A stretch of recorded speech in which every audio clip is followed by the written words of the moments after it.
Desa Bungur Baru adalah desa percontohan yang cukup berhasil. Bantuan dari pemerintah pun tampak cukup deras mengalir ke desa ini setelah Desa Bungur menuai prestasi dalam bidang pertanian.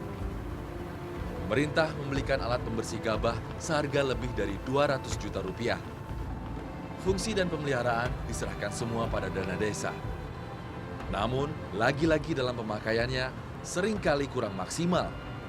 Akibatnya penggunaan mesin penggiling padi modern ini manfaatnya masih terasa minim. Ruang seluas 60 meter persegi ini, petani mengandalkan mesin-mesin yang disediakan oleh pemerintah. Jumlahnya memang tidak banyak, namun cukup untuk menggiling beras pada musim panen ini. Tak semua berjalan baik. Di sisi ruang tampak pula alat-alat pertanian yang tidak digunakan tidak berfungsi dengan baik. Kurangnya persediaan padi di Kabupaten Tapin tidak hanya dialami oleh para petaninya secara langsung. Penelusuran saya ke pasar beras lokal di Kabupaten Tapin menemukan sejumlah pedagang masih banyak menjumpai kendala terkait persediaan beras yang mereka miliki. Terus kalau stoknya sendiri itu cukup nggak sih Pak untuk pedagang dan juga pembeli sekarang? Ada cukup. Kada cukup tuh nggak cukup? Keluar mengambil. Oh harus keluar ngambil? Iya. Keluar kemana Pak? Banjar, ke Matapura, mengambil ini bahan uang. Kalau buat stok berasnya sendiri kayak gimana sih Pak Haji? Cukup nggak sih? Stok beras ini kan bisa ngetok berasnya itu bang. Kenapa itu? Adanya kayak ini bang, anunya banyak habis kan, nukar lagi itu bang. Ada pernah nyetok yang banyak pernah. Di gudang-gudang ada pernah nyetok dia. Emang mencukupi. Oh kemarin sempat gagal panen?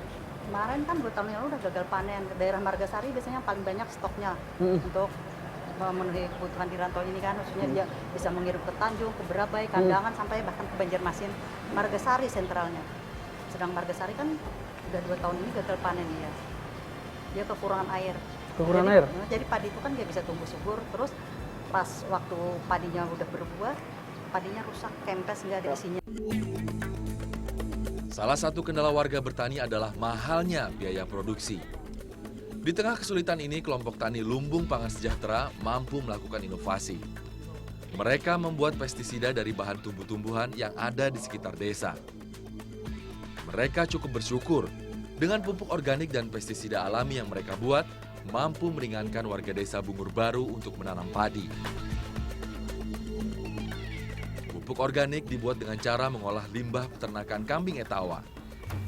Selain menanam padi, kelompok tani Lumbung Pangan Sejahtera juga berusaha mengembangbiakan ternak.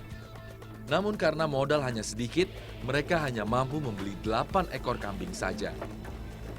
Setiap hari, kambing diberi makan sebanyak 30 kg rumput basah dan air secukupnya. Hal ini digunakan untuk menjaga kualitas urin kambing yang nantinya akan diambil. Jenis kambing etawa adalah jenis kambing yang memiliki jumlah urin yang cukup banyak dibandingkan jenis kambing pada umumnya. Urin kambing mengandung gas, nitrogen, amoniak, dan bahan-bahan organik. Kandungan senyawa dalam urin kambing inilah yang akan diolah dengan bahan organik lainnya menjadi pupuk cair organik. Semua bahan dari beberapa tanaman rempah khas Kalimantan langsung diblender bersamaan dengan urin kambing yang telah diambil.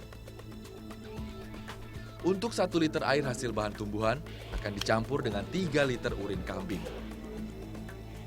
Setelah dicampurkan, biasanya petani harus menunggu 1 malam agar proses fermentasi sempurna.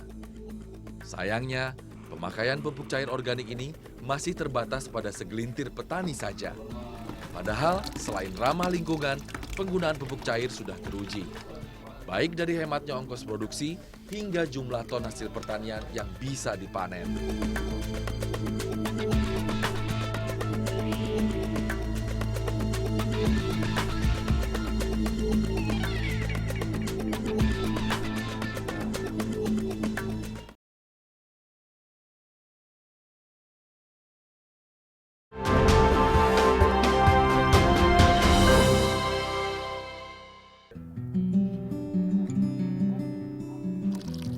Pestisida nabati merupakan bahan cair yang dimanfaatkan menjadi bahan semprot hama pertanian.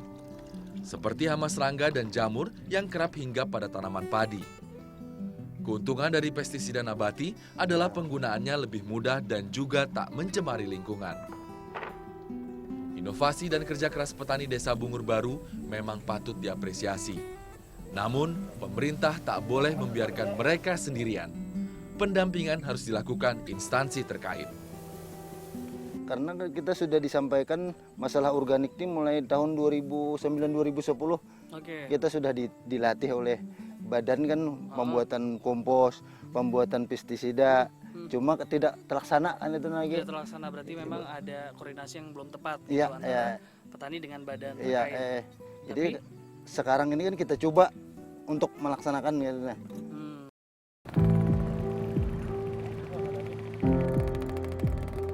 Potensi pertanian Kabupaten Tapin memang menjanjikan. Posisi geografisnya, Kabupaten Tapin melakukan 2 model tanam padi, yakni padi dataran dan padi gunung. Tak salah jika Tapin dijuluki penyangga produksi padi Kalimantan Selatan, bahkan Indonesia. Namun tak bisa dipungkiri, sejumlah persoalan masih mendera. Harapannya, kata lumbung pangan nasional tak hanya sekedar berakhir menjadi slogan semata.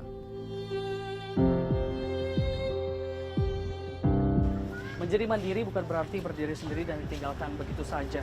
Perlu ada perhatian dari pemerintah dan juga koordinasi yang tepat antara perhatian dengan para petani negeri di Indonesia ini. Demikian Indonesia kali ini. Terima kasih dan sampai jumpa.